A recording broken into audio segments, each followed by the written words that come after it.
먼저 산림청장을 역임하신 신원섭 충북대 산림학과 교수님을 모시고 지구온난화 문제를 해결하는 데 우리의 숲과 나무가 얼마나 중요한 솔루션이 되는지 들어보도록 하겠습니다.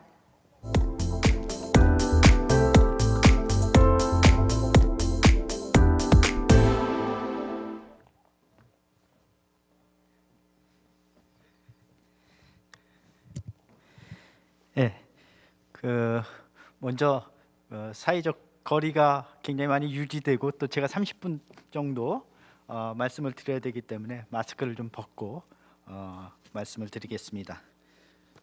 존경하는 내외 기빈 여러분, 그리고 유튜브를 시청하고 계신 시청자 여러분, 반갑습니다. 아까 소개받은 대로 충북대학교 신원섭 교수입니다. 오늘 포럼의 주제가 이 지구온난화, 숲이 지구를 살린다라는 제목으로 제가 말씀을 드리는데요.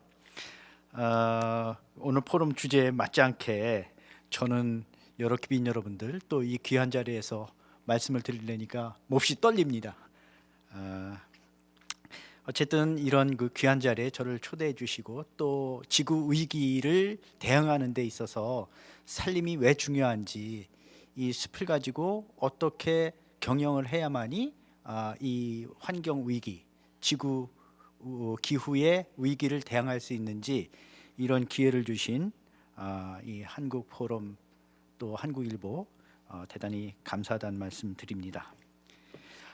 2000년대 초 아프리카 이디오피아의 그 아와시강이라는 강에서 온전한 형태의 하나의 유골이 발견됩니다. 전 세계 약 한 10여 국의 고생물학자 또 인류학자, 이런 그 유명한 학자들이 컨소시엄을 이뤄서 어느 때 유골인지 또 이 유골이 도대체 누구인지를 연구하는 그런 그 컨소시엄이 있었는데요. 그래서 2009년도에 이 연구 결과를 사이언스라는 그러한 그 학술지에 발표를 하게 됩니다. 이 논문의 제목이 인류의 기원에 대해서라는 논문입니다. 그래서 이 논문에서는 이 유골이 RD라는 여자의 별명을 가진 유골이고 한 45에서 6kg 정도가 되는, 또 150cm 정도 되는 여성의 유골이었다. 그런데 언제적 이 살던 유골이었는가를 이 과학자들이 밝혀냈는데요.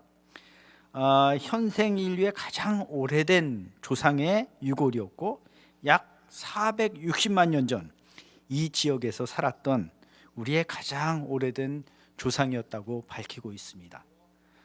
또 과학자들은 이 결론적으로 우리 인류가 진화를 해서 유인원과 갈라진 시기를 약 700만 년 전쯤이라고 보고 있습니다. 여러분, 700만 년 전, 아까 RD가 450만 년 전에 그 지역에서 살았다고 했는데요. 우리 머리로는 도저히 상상할 수 없는 그런 그 긴 시간이죠. 이러한 시기를 우리 조상들은 숲속에서 살아왔던 것입니다. 사바나라는 숲속에서 오랫동안 살다가 길어야 지금부터 10,000년 전, 또 짧으면 5,000년 전쯤에 숲으로부터 나와서 집단 생활을 하고 농경 생활을 했다는 것이 과학자들의 결론입니다. 이 결론을 보면 우리 인간의 역사가 99.99%는 숲과 함께한 역사이고, 또 인류 역사에서 정말 눈 깜짝할 사이에 숲으로부터 나온 우리는 환경을 지배하려 하고 또 훼손시키고 결국 우리가 기후 위기를 초래하게 되었습니다. 이 시점에서 우리는 자연과 숲을 고향으로 겸손하게 보아야 할 이럴 교훈을 얻는 것입니다. 바이오필리아란 말이 인간이 숲과 함께한 역사를 통해서 숲을 의존하고 또 사랑하는 인자가 우리 유전 설계 속에 있다는 주장의 이론입니다. 따라서 겸손은 우리의 과거를 반성하고 또 본래의 모습대로 회개하는 것을 말합니다. 아까 반 총장님께서도 초두에 말씀하셨듯이 프란치스코 교황님께서 신은 인간의 잘못을 용서하지만 자연은 인간의 잘못을 용서하지 않는다고 했습니다. 지금 우리는 지구를 잘 관리할 중요한 열쇠를 가지고 있습니다. 바로 우리들입니다.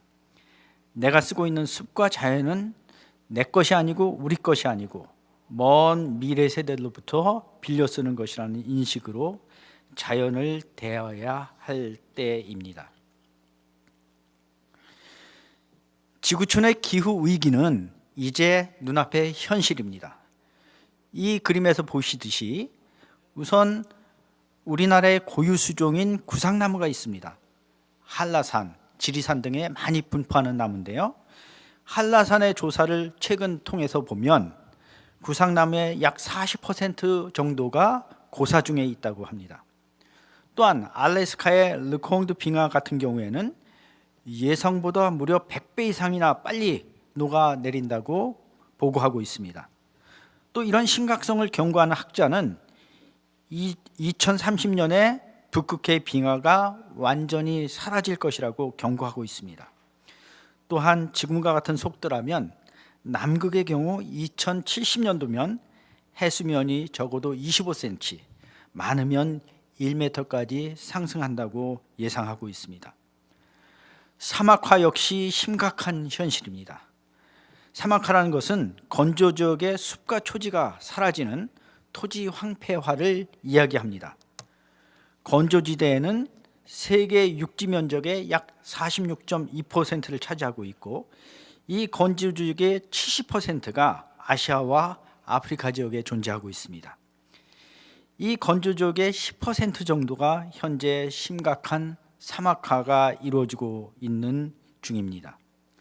사막화 영향을 받는 인구는 약 2억 5천만 명 정도 된다고 합니다. 그런데 이 사막화 영향을 받고 있는 이 인구는 사막화로 인해서 먹을 것이 없어지고 또 식량을 찾아서 이민이 되고 난민이 됩니다. 이러한 난민은 또 국경 분쟁을 일으키고 또 정치적으로 전쟁을 벌이게 하는 그런 그 요인이 되기도 합니다. 또한 우리나라 기상청의 발표에 의하면 평균 기온이 20도 이상이 되는 것을 여름철이라고 지칭하는데요. 여름이 길어지고 겨울은 짧지만 매우 강해진다는 사실이 최근 두드러지게 나타나고 있습니다. 또한 여름이 길어지면서 열기가 쌓이고 폭염의 강도도 매우 강해지고 있습니다. 통계를 보면 1911년에서 1940년 여름이 약 98일 정도 지속되고 있습니다.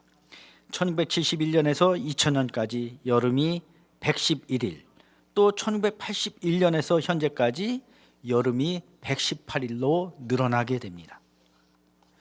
그래서 아까 말씀드린 대로 기후위기는 이제 있는가 없는가가 아니고 바로 우리 피부에 와닿는 문제이고 우리가 그 해결의 열쇠를 가지고 있다라고 말씀드릴 수가 있습니다. 그러면 그 지구위기에 대응하는 숲에 대해서 잠깐 알아보도록 하겠습니다. 숲은 수없이 많은 혜택과 기능을 인류와 지구에게 제공합니다. 오늘 주제인 기후를 완화하는 기능에서부터 시작해서 전통적으로 목재, 먹거리를 제공하는 경제적 기능, 또 우리에게 여가와 휴양을 제공하는 문화적 기능, 토양과 홍수 등의 방지를 통해서 국토를 보존하는 기능, 야생동물의 서식지를 제공하는 기능, 깨끗한 물과 쾌적한 환경을 제공하는 환경 기능의 그 대표적인 예라고 할 수 있겠습니다. 또 최근에는 우리에게 면역력을 길러주고 건강을 증진시키게 해주는 건강 보건 자원으로도 숲은 매우 관심을 끌고 있습니다. 이러한 숲의 세계적인 현황을 잠깐 살펴보도록 하겠습니다. 우선 산림이 있고 이는 지구의 전 세계에는 약 40억 5,890만 헥타 정도의 산림이 존재하고 있습니다. 지구 면적의 약 30.8%를 차지하고 있죠. 산림이 많은 나라는 러시아, 브라질, 캐나다, 미국 순입니다. 대륙별로 살펴보면 남미, 북미 및 중미, 아프리카 순으로 산림이 많이 존재하고 있습니다. 또 전체 산림의 약 45%가 열대림입니다. 아한대의 산림이 그 뒤를 이어서 27%를 차지하고 있습니다. 우리나라의 경우 산림 면적은 매년 조금씩 감소하고는 있지만 현재 약 636만 9천 헥타로서 전 국토 면적의 63.7%를 산림이 차지하고 있습니다. 숲의 울창함을 따지는 인목축척은 해마다 늘어서 현재 헥타당, 다시 말씀드리면 100m 100m의 면적에 서 있는 나무들을 베어서 쌓아놓고 봤을 때에 약 160세제곱미터의 부피를 가지고 있습니다. 이러한 부피는 OECD 국가의 평균 수준을 넘는 울창함을 우리 숲은 가지고 있습니다. 현재 또 우리나라는 OECD 국가 중 네 번째로 산림 면적이 많은 산림 국가이기도 합니다. 그런데 앞서 제가 말씀드린 숲이 주는 여러 가지 기능들과 가치들은 대부분 돈으로 시장에서 팔리지 않는 그러한 기능들을 제공하고 있습니다. 달리 얘기하면 무료로 우리에게 제공되고 있는 것이죠. 깨끗한 공기라든지 기후를 완화시킨다든지 국토를 보존한다든지 또 휴양과 야생동물의 서식처를 제공하는 기능 등이 그렇습니다. 그래서 산림청에서는 이러한 돈으로 팔리지는 않지만 돈으로 얼마쯤 되는가를 환산하는 공익기능 가치를 매년 조사를 해서 발표하고 있습니다. 최근에 발표한 통계로 보면 우리 산림이 가진 공익가치는 연간 약 221조 원이나 된다고 합니다. 그래서 이걸 1인당 따져보니까 약 428만 원의 혜택을 무료로 우리 국민들은 숲으로부터 받고 있는 그런 그 실정입니다. 이 그림은 지구 전체가 가지고 있는 온실가스인 탄소의 양과 순환 과정을 알려주는 그림입니다. 여기 보시면 우리 지구는 크게 4개의 주요 탄소 리저버를 가지고 있습니다. 먼저 대기입니다. 대기 속에는 약 7,600억 톤의 탄소를 보유하고 있는데요. 문제는 매년 대기 중에 탄소가 약 34억 톤씩 늘고 있다는 것입니다. 또한 숲과 생태계가 약 2조 2,600억 톤을 머금고 있고요. 바다, 해양이 38조 톤, 또 화석연료가 3조 7천억 톤을 가지고 있습니다. 우린 또 이 세 개의 그 탄소 배출의 주요 원인을 살펴보면 화석연료가 매년 64억 톤씩 방출되어서 이산화탄소를 늘리는 배출원의 역할을 하고 있고, 토지이용 변화라든지 또 기타 농업이라든지 이런 부분에서 약 16억 톤 되고 있습니다. 주요 흡수원을 살펴보면 숲이나 또 생태계에서 이산화탄소를 흡수하는 기능, 광합성 기능이죠. 햇빛과 물을 바탕으로 해서 이산화탄소를 흡수하고 또 산소를 내뱉는 세상에서 가장 아름다운 화학식입니다. 이것을 통해 약 30억 톤의 이산화탄소를 흡수하고 있고, 해양에서 약 16억 톤을 흡수하고 있는 실정입니다. 자, 산림의 흡수 능력을 통한 이산화탄소 배출 절감은 다른 방법에 비해서 여러 가지 장점이 있습니다. 우선 산림을 통한 흡수는 다른 배출 규제보다 매우 비용 효율적이라는 것입니다. 다른 배출을 금지하는 여러 가지 이 규제들은 산업 규모를 확실히 줄여야 하고, 또 기술 리노베이션에 들어가는 비용이 매우 큽니다. 또 산림을 통한 흡수원의 확충은 매우 긍정적인 방식입니다.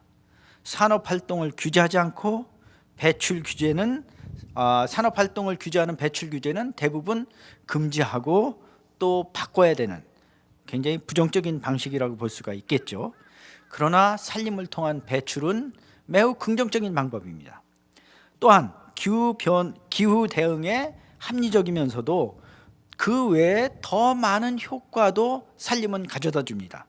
예를 들면 아까 말씀드린 대로 목재를 생산하는 기능이라든지 우리 인류가 경제적인 편익을 얻을 수 있는 경제 자원으로서도 역할을 할 뿐더러 공익 기능의 효과도 훨씬 더 커지는 그러한 일석이조의 효과를 산림은 가지고 있는 것입니다. 산림은 아주 중요한 탄소 저장고이자 흡수원임은 방금 말씀을 드렸습니다. 전 세계적으로 볼 때 육지 면적의 3분의 1을 숲이 차지하고 있고, 또 지구 전체 광합성, 달리 말하면 온실가스 흡수의 3분의 2를 숲이 담당하고 있습니다. 또한 육상 생태계의 80%를 숲이 가지고 있는 것이죠. 우리나라의 온실가스 배출량입니다. 2018년 기준 총 7억 3천만 톤을 배출하고 있습니다.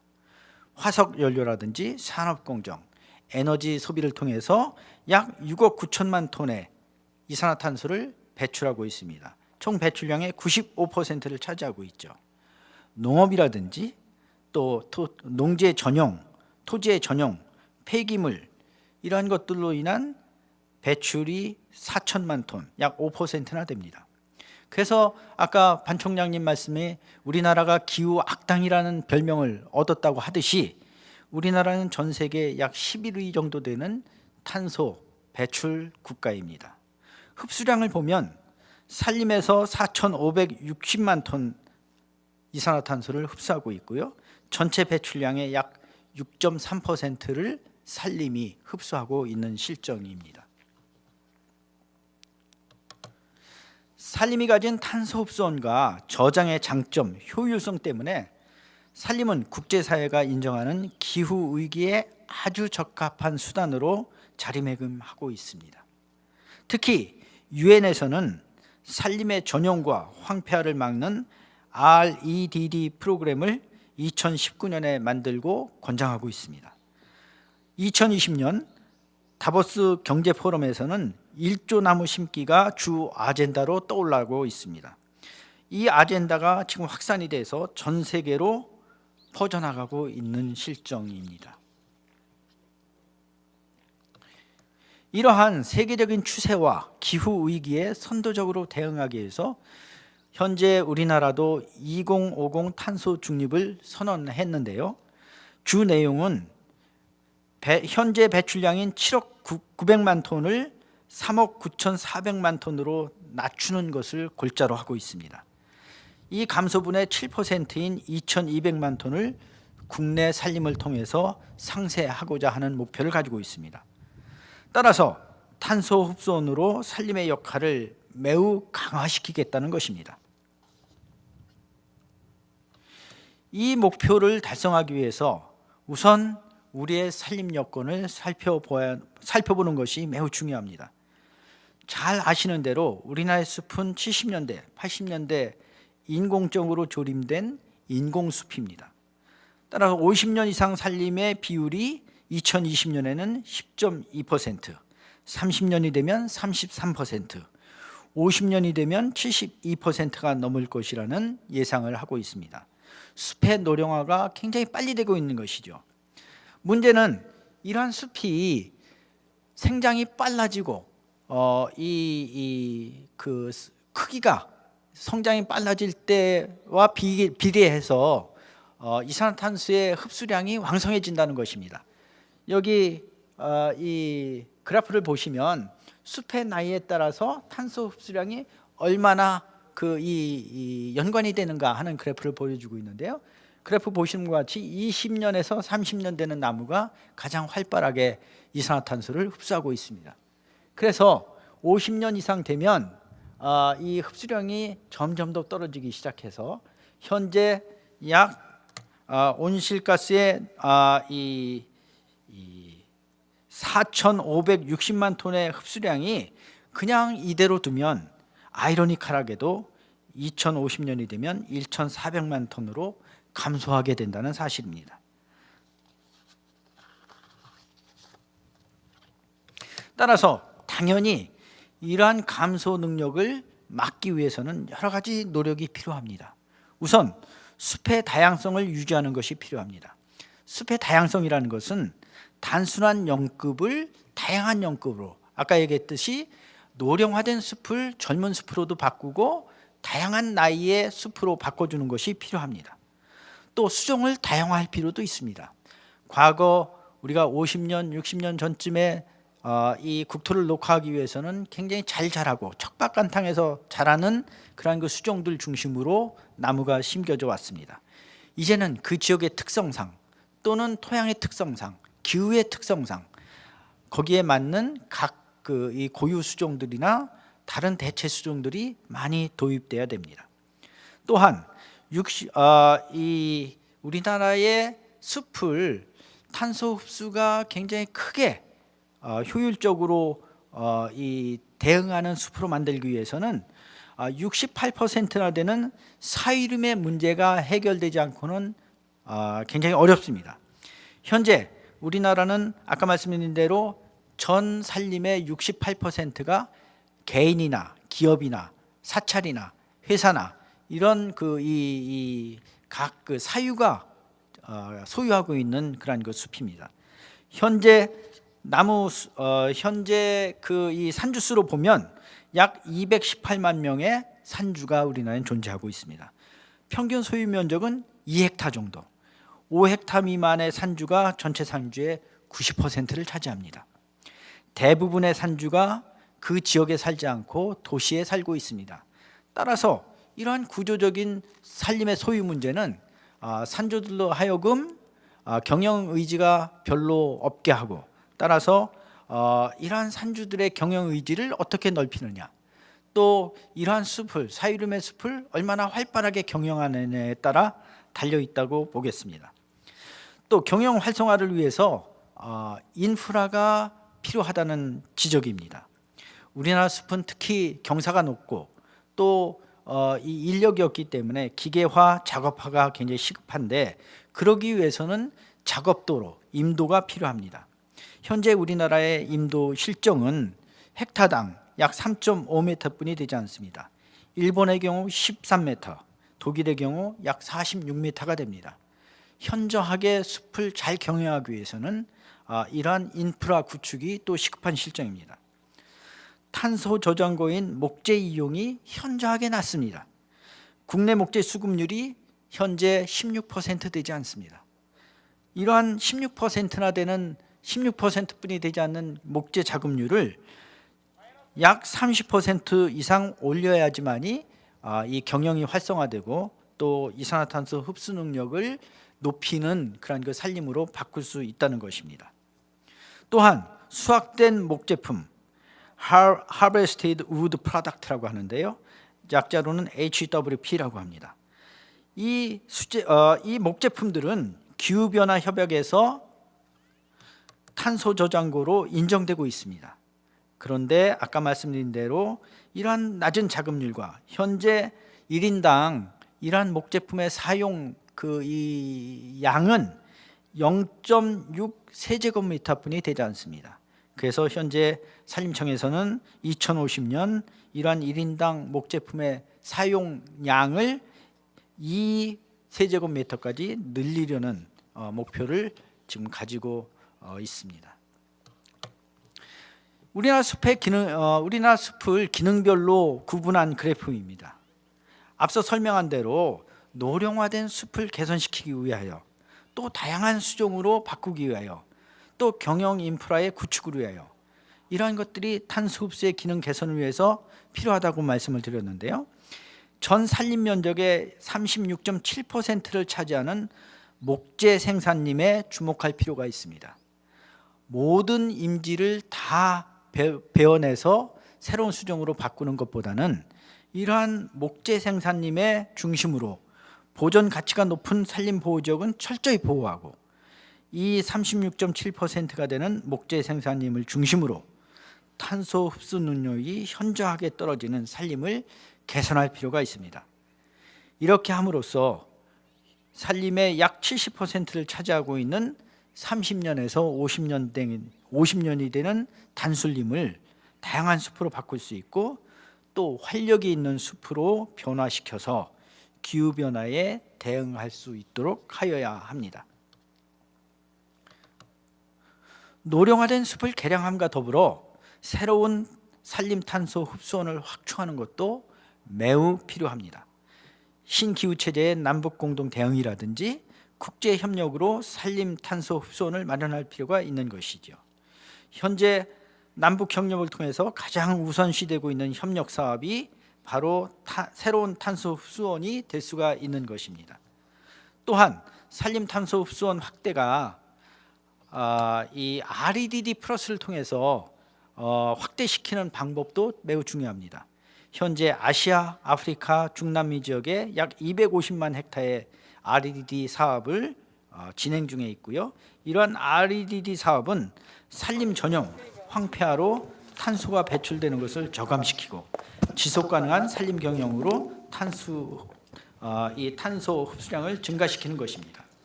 또한 여러 가지 아까 말씀드린 대로 현재 탄소 흡수원을 보존하고 복원하는 것도 필요합니다. 산림 보호지역을 철저히 관리하고 훼손이 일어나지 않게 하는 것, 또 산림 재해 예방을 통해서 최소화될 수 있는 재해가 관리될 수 있도록 하는 것이 필요합니다. 특히 산불의 경우 우리나라는 실화가 대부분입니다. 사람들의 실수에 의해서 산불이 나게 되죠. 산불은 이산화탄소를 배출시키고 그것뿐만이 아니고 이산화탄소를 저장하는 흡수원의 파괴로 이루어지기 때문에 매우 심각한 기후변화의 위기가 됩니다. 이러한 여러 가지 말씀드린 이 산림 분야의 노력을 통해서 2050년 우리는 약 3,400만 톤의 이 이산화탄소를 흡수함으로써 탄소 중립의 이 꿈을 이루겠다는 것이, 숲을 통해서 이루겠다는 것이 바로 산림 분야의 이 탄소 중립의 기본입니다. 마지막으로 사토브리앙이라는 프랑스의 외교관과 작가는 문명 앞에는 숲이 있고 또 문명 뒤에는 사막이 남는다라는 유명한 말을 했습니다. 우리나라는 세계가 우러러보는 대표적인 산림 국가입니다. 자연복원이 세계적으로 성공 모델을 보여주고 있는 나라입니다.